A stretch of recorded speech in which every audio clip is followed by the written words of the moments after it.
Hello and welcome to Qsport. I'm Mamutu Gajaga. Thank you for joining us. Tonight, exclusive discussion on Gabon versus the Gambia in these double-legged Africa Cup of Nations qualifiers in Group D, March Day 4.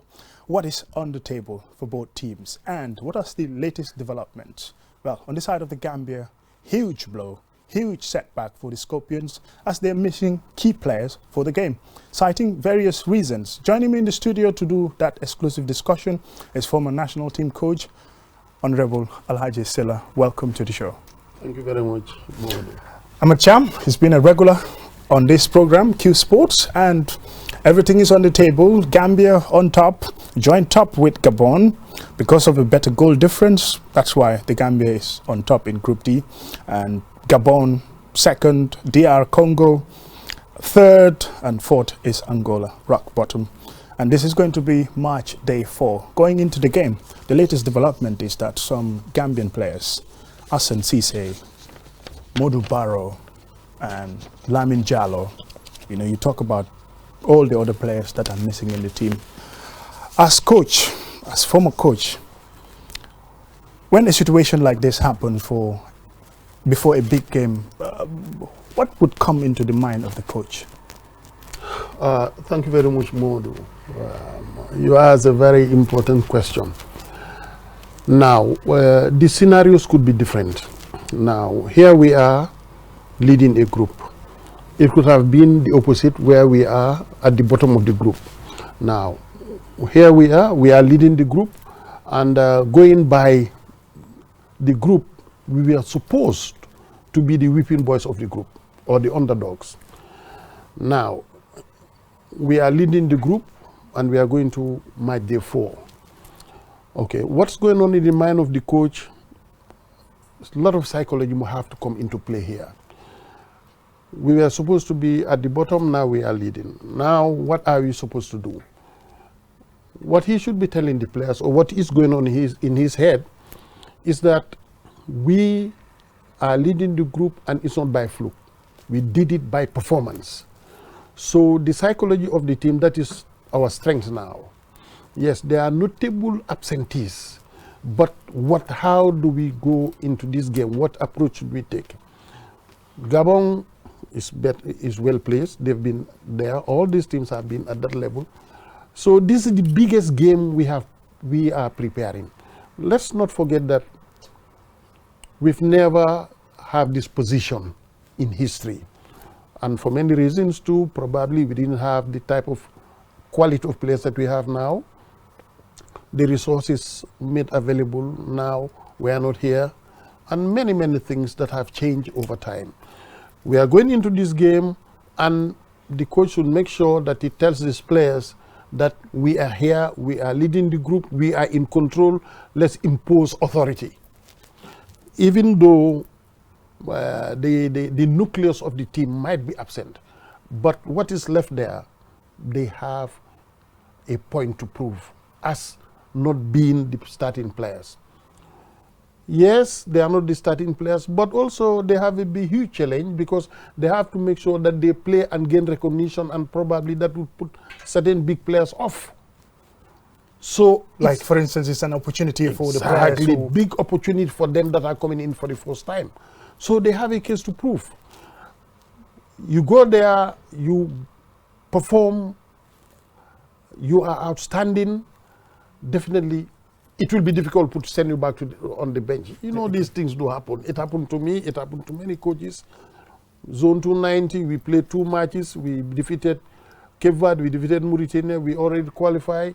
We brought in the young players, and then I remember the late Papa Sarkor of blessed memory was brought in as captain. They were young players, and then they performed extremely well against Senegal. The fluidity of play was better. They were more relaxed than the bigger team. There was less pressure, and it was a draw. We came, and then I withdrew the second team, bring in the big players, we lost. So the question will come into play, what is going to be in the mind of the coach in case this team performs and wins in Gabon, or they come up with a draw, what is he going to do with the big players who are absent? So And it's a mindset. One of those big players that we're talking about here, big absentee is Hassan Ceesay, of course, no doubt. He's the goal machine of the team. How big a miss is it for the Gambia not having Hassan in these two legs? No, with all honesty, we are going to miss him.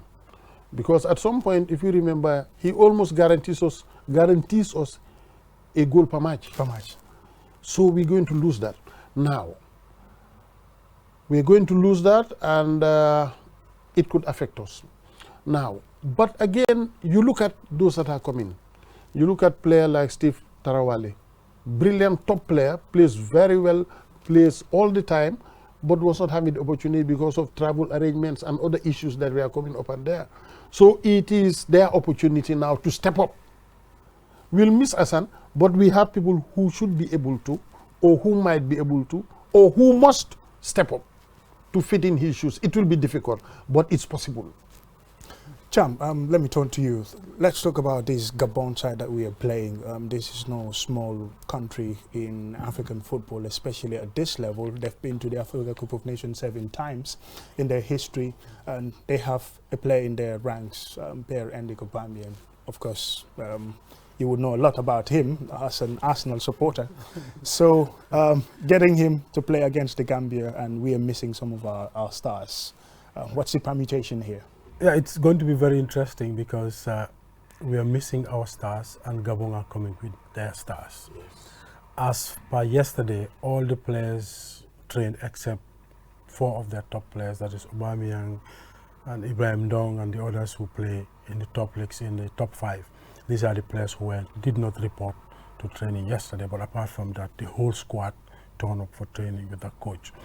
Now, that will make it interesting. The good thing is for the Gambia, Per is not scoring.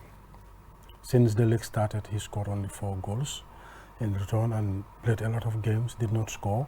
So probably that will be the good side for the Gambian team, that yes, they are facing a striker who is a prolific goal scorer, but he is not in form in goal scoring right now because he's not scoring a lot of goals. He last scored was against Manchester, and that was a penalty. Since he scored against Fulham, he did not score up to the time he came on against Rapid Vienna. So you'll see these are also issues that we can look at. Is he on top form? Will we, if he has the opportunity, will he score the goals? Will we allow him to have the opportunities where he can face our goalie? So these are all things that we have to look at. And if you look at the Gambian team, you look at the team that played against Congo Brazzaville in Portugal during the last international break. The defensive side of the team is intact. That is from the 2 defensive midfield players to the back 4, they are all in camp for the Gambian team. The goalkeeper who did not play, that is the first choice goalkeeper, Modou Diop, is also in camp. Now, offensively, we are only having 1 who played in that game who is in the team, that's Ibrahim Akoli. Alassane Mane is not on the team, Hassan Ceesay is not on the team, and Musa Jawara, who played in that game, is not available in this game. So you'd see, yes, the good part of it, we are going away and our defense is intact. If we don't score, we should not concede. And remember now, we are also having Ibrahim Osona, who is a mainstay in the coaches, with Coach Tom's team. He is coming back. We also have this defender who plays in Norway, Mohamed Bayi, is also back. So you see, yes, there are some newcomers, but most of the players who were in the team, even the players that he just called to replace other players, most of the players were players who were in camp in Portugal. Khalifa Mane was in Portugal, Abdoulaye Sanyang was in Portugal. So you see, most of these players had a feeling of the national team before this game. So it's good that they were there. They have seen how the coach wants them to play and what is the setup like. So they can easily fit up in the setup. What we will lose is we'll lose the speed. We lose the speed, and let us just give you some of the reasons. You may be wondering, why is Hassan Ceesay not in the team, and why is Lamin Jallow, why is Modou Barrow? Well, according to the Gambia Football Federation website, this is it for forward Hassan Ceesay and Lamin Jallow. They are reportedly sick and would not be available to make the trip in Gabon. While Mohamed Badamosi sustained an injury, he had a knock. Well, This was in midweek when he was playing.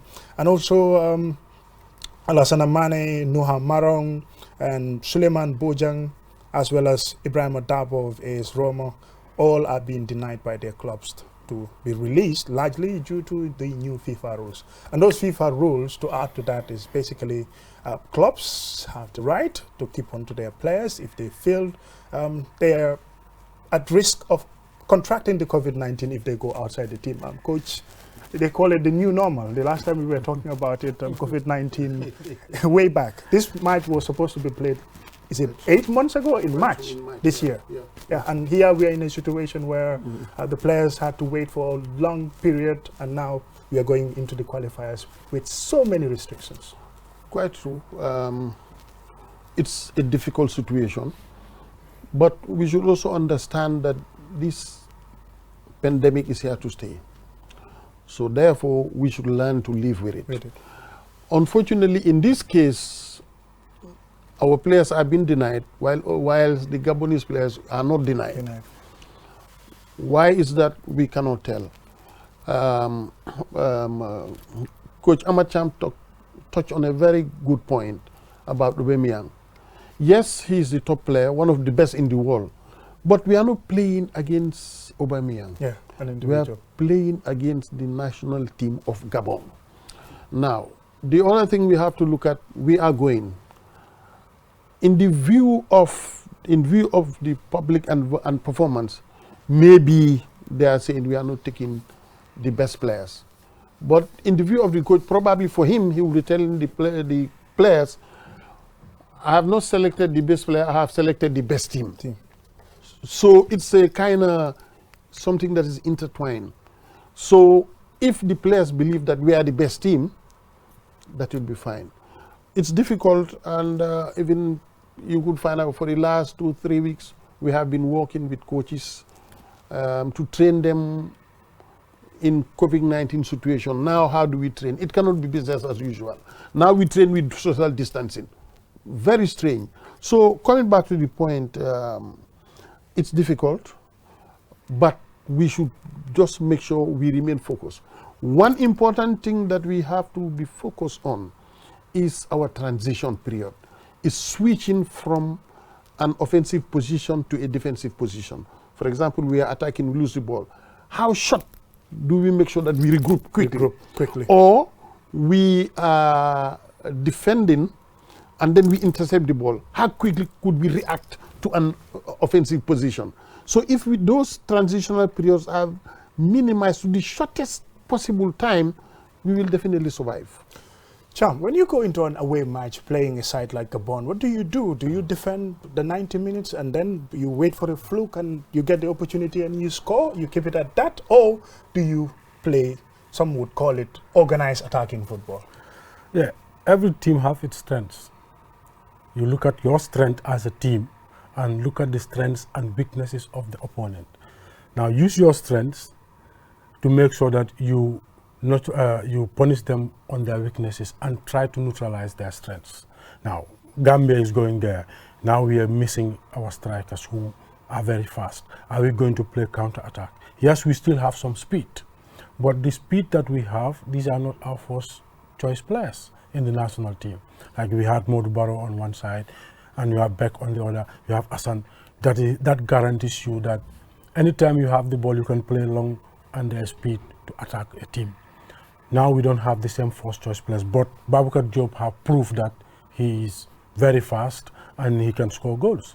So you'll see, yes, we are going to look at the strength of the Gambian team. What is the strength of the Gambian team? Since Coach Tom took this team, we all know that he plays that defensive type of football where he sits and makes sure that anytime he has the ball, there's that fast break to go forward with using the sprinters or these speedy players who are playing up top, and there will be support. But at the same time, whilst we are attacking, he's also mindful of losing the ball and the opponent attacking.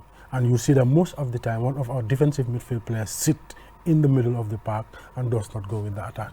So yes, we know probably he might play that way, he might not, but it is 75% so that we are going to play a defensive setup and try to hit Gabon on the break. In terms of the team as well, when you are faced with these kind of situations, sometimes you play players out of their positions. And I have always been talking about why not play Musa Barrow in the position that he plays in Bologna. I know national team duty is completely different from your club, but sometimes players are best suited at their positions where they play in their club. If they play in the same position in the national team, depending on the situation, I think they tend to perform better rather than having them switch positions. Yes, I will agree with you 70%, but let's look at it from the other angle. Now, at the level of their clubs, they could be playing in one position. But when you are being called into the national team, the type of organization, training, team building that happens at the level of your club, you don't have that time now in the national team. National team is just like now, it looks like 5 days at most. 5 days at most. Let me give it a military listing, ambush. We just prepare, bam, we go. There you go. Now, so when they are coming, you look at the most experienced players who are convertible, and then you convert them to play in those positions. Let me give an example. The late Pamundao, he was not the best, but anytime you travel in, he has to go, because he plays as a stopper, he plays as a left halfback, he plays as a right halfback, he plays as a defensive midfield player.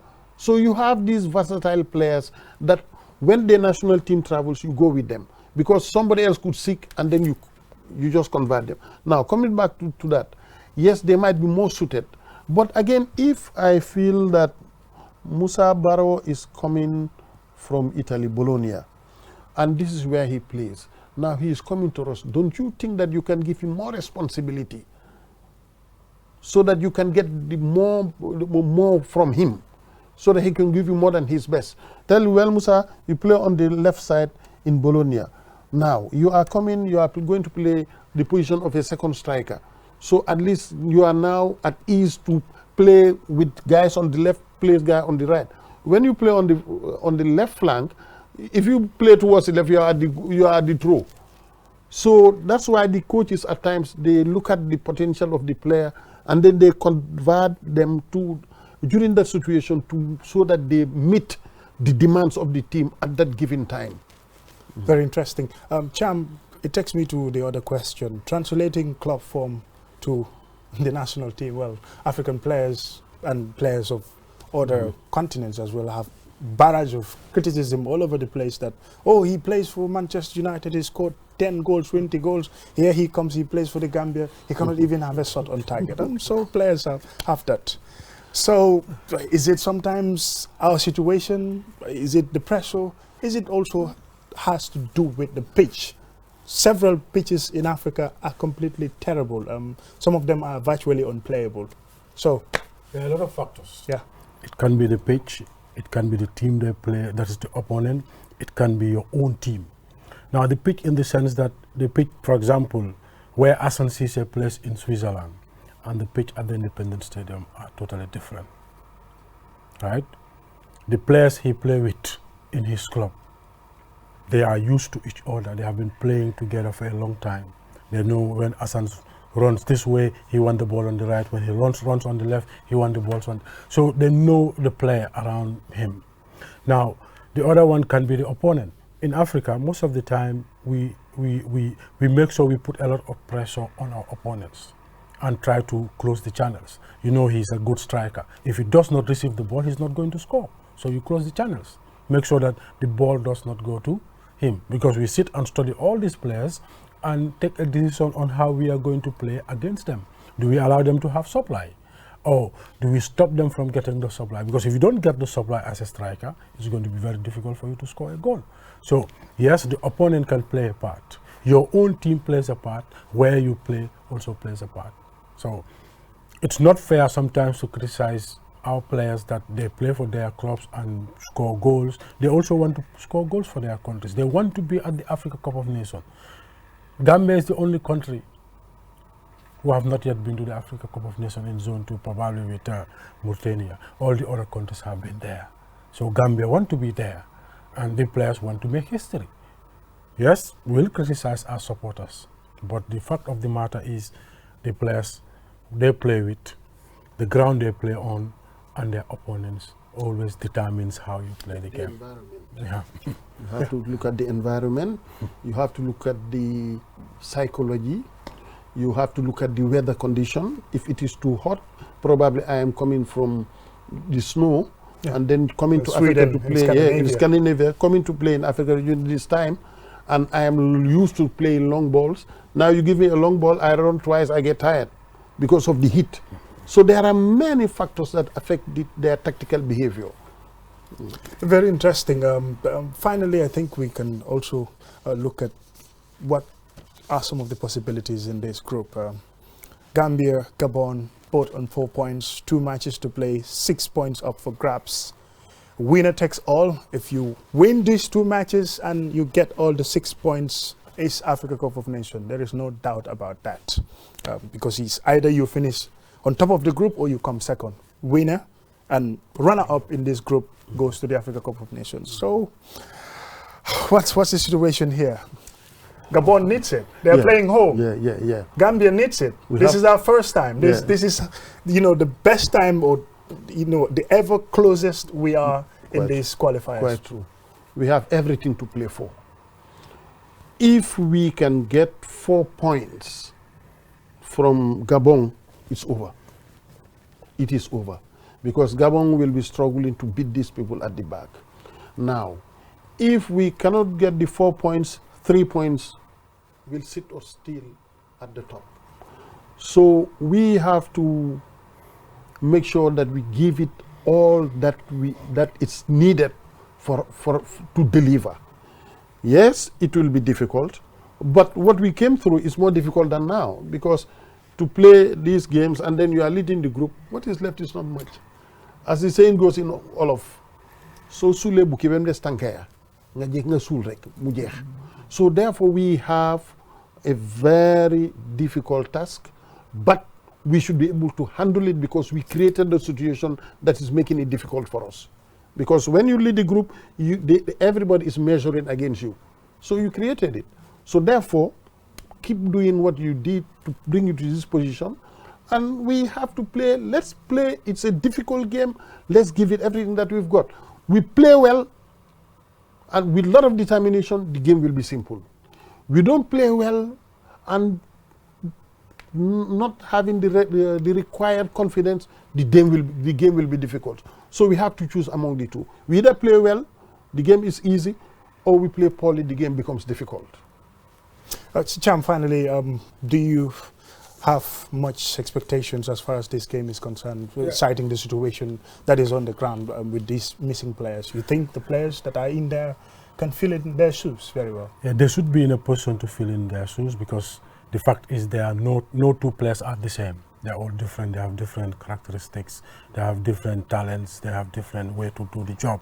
But for the first time in the history of Gambian football, Coach can bear me witness, the national team almost had a chartered flight to go and play, and probably the Football Federation and the government, I think, this time did their part. And now the task is on the players to make sure that they deliver. That does not mean they have to win. For me, we must not lose. For me, more of not losing. We must not lose any of these games against Gabon. If we cannot win in Gabon, we should not lose. If we cannot win in the Gambia, we should not lose. As long as we are not losing, we are still in the group and we can still qualify. As long as we're in the group, we can still qualify. So, best luck to the Scorpions. We're looking forward to this game on Thursday. It's in Franceville. It's going to be 20 hours GMT in Gabon, rather, or 20 hours local time in Gabon, and then 7 p.m. in the Gambia. There's an hour difference. So the match is going to be featured on Gabon television if you would like, and it's also going to be streamed somewhere on the internet. Basically, that's an information that we can share with you. And with that, we're looking forward to the return leg on Monday at Independence Stadium. We hope we can get something out of this game. Until then, keep on sporting, and bye for now. Have a wonderful evening.